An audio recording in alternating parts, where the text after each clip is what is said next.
Arne Slot shows sympathy for Howe, but Isak pursuit is strictly business. Liverpool head coach puts exchanged messages over future of striker before Monday's visit to St. James Park. Arne Slot has said the sympathy he feels for Eddie Howe over the Alexander Isak affair is limited by the fact the Liverpool transfer target is not the only talented forward available to the Newcastle manager. Slot revealed Howe is the one Premier League manager he has texted during his Liverpool reign and believes the 47-year-old will eventually coach England. Friendly overtures, however, may not be reciprocated when Liverpool visits St. James Park on Monday evening. Isak will be conspicuous by his absence from Newcastle's first home game of the season, having in effect down tools in an attempt to force a British record transfer to Liverpool. The Premier League champions have contributed to a trying summer for Newcastle, turning Isak's head while also signing his potential replacement, Hugo Ekitike. Their £110 million offer for the Sweden international remains on Newcastle's table.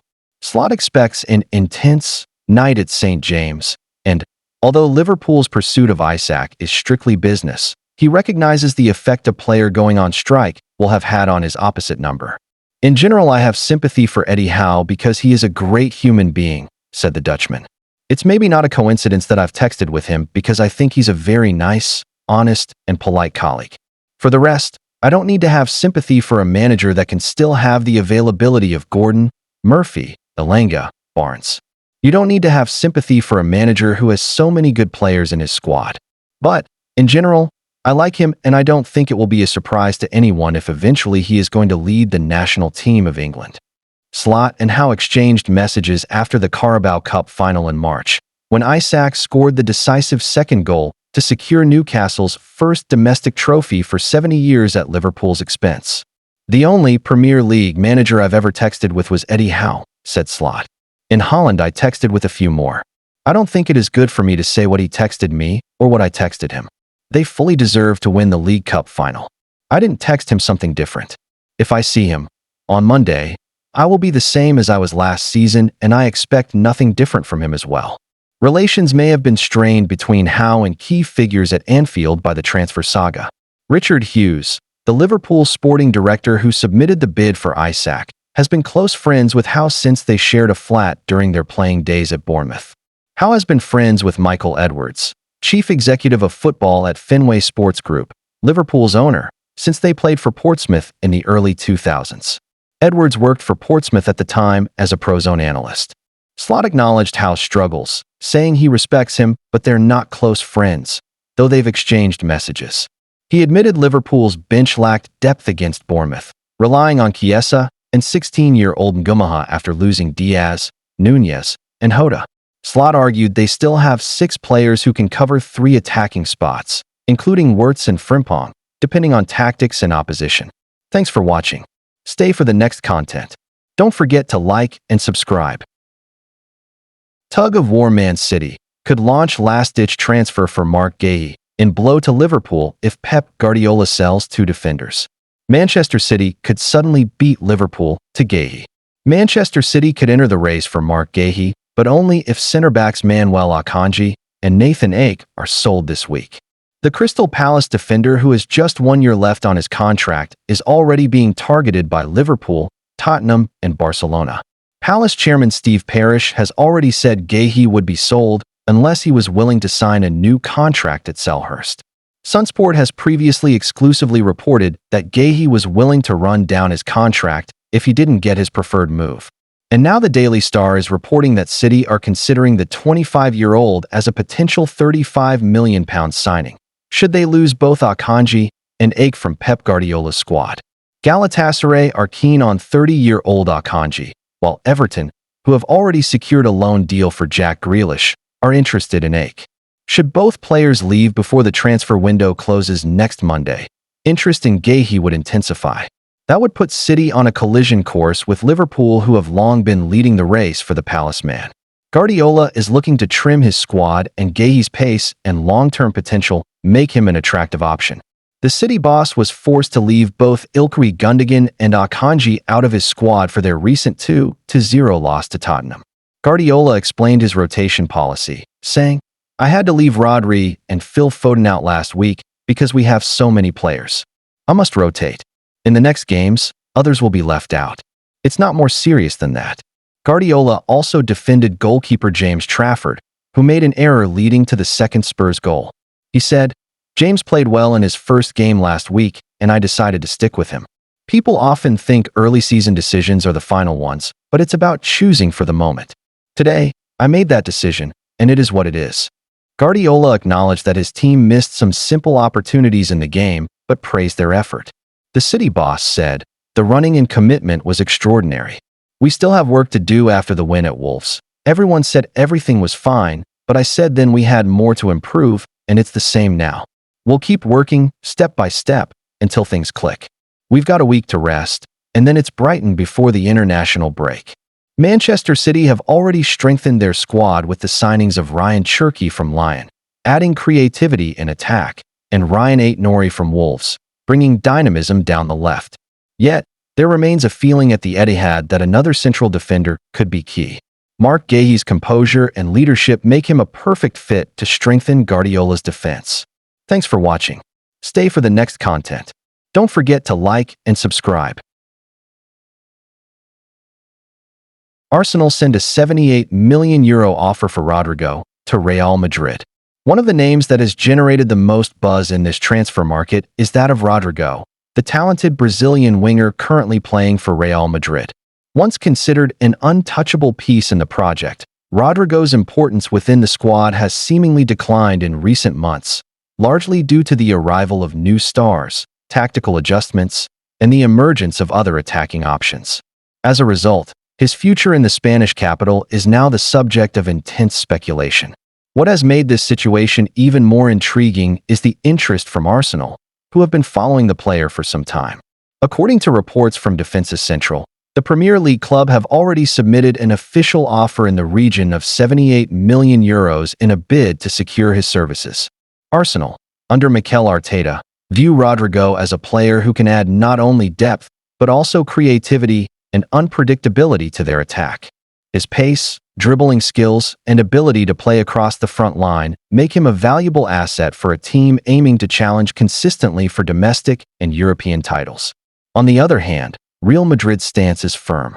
The Spanish giants have placed a valuation of around €90 million on the Brazilian, making it clear that they will not let him leave for anything less.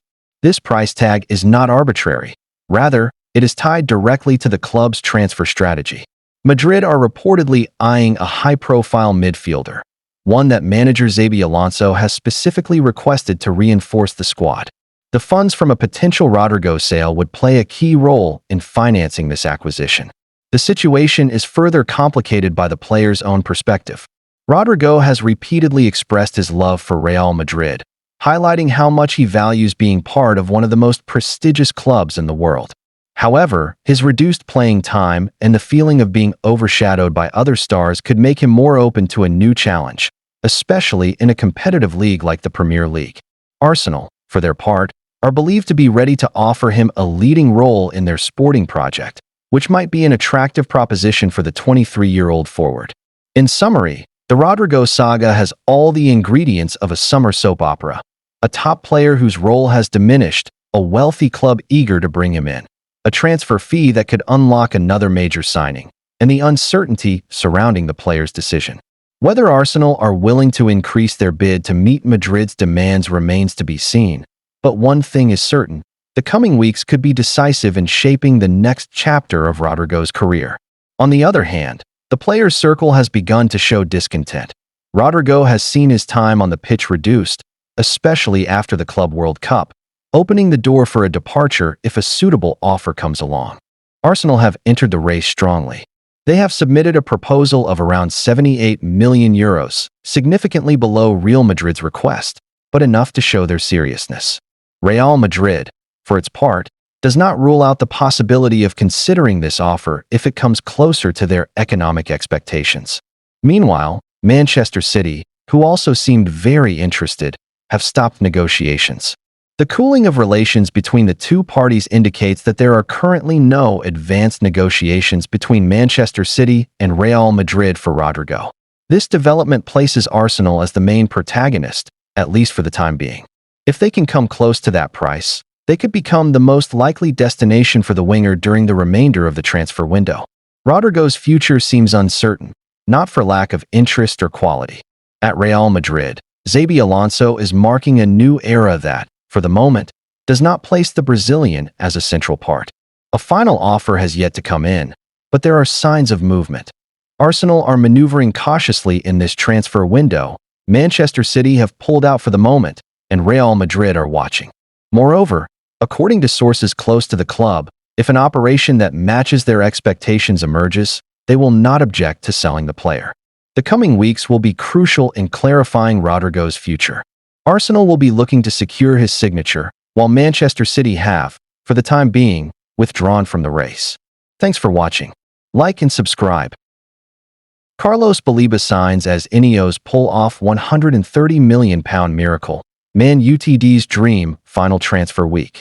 Man United could produce a colossal final week of the summer transfer window if the dominoes fall right.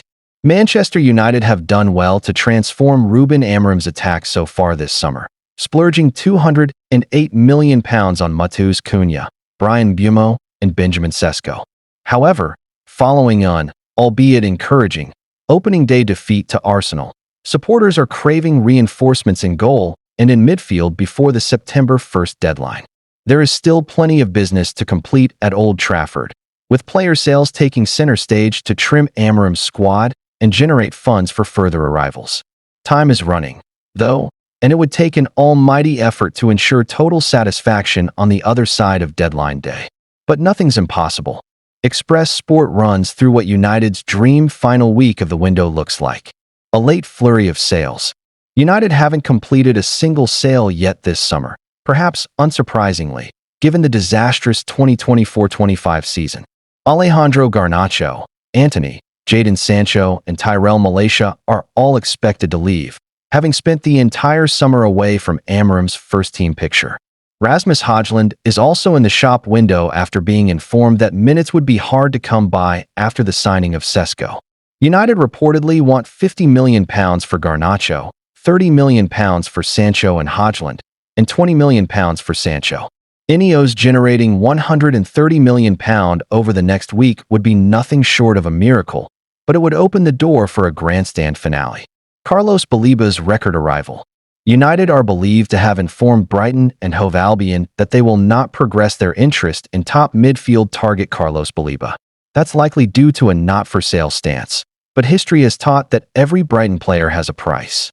Should United raise over £100 million in transfer fees before the deadline, a late push for the 21-year-old midfielders shouldn't be ruled out.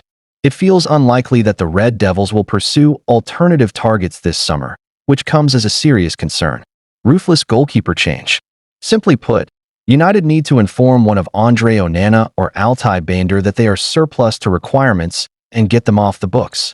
Royal Antwerp goalkeeper Sen Lammens enjoyed a sensational 24-25 campaign and is reportedly available for around £17 million. It would be a statement of intent to go out and sign the 23-year-old, ultimately forcing their inferior current options' hands. There is a ceiling on what United can achieve this season if they don't address their goalkeeper problem. Carlos Baleba, our midfield powerhouse who has stepped in to almost seamlessly replace Moises Caicedo, has been nothing short of a revelation since his arrival. We have watched his incredible rise with pride, but success inevitably attracts attention, and the transfer noise had been growing by the day. Until now, keeping Baleba felt like a distant dream. The tireless speculation suggested it was only a matter of time before a top club came calling with an irresistible bid. But the news that Brighton have categorically declared him not for sale is the perfect boost at the start of what promises to be a huge season. This is not just about keeping a player. It is a bold declaration of ambition. It proves we are determined to build on last season's progress rather than cash in and start again. Many Albion fans had braced themselves for the blow of losing Baleba, fearing what that could mean for our season.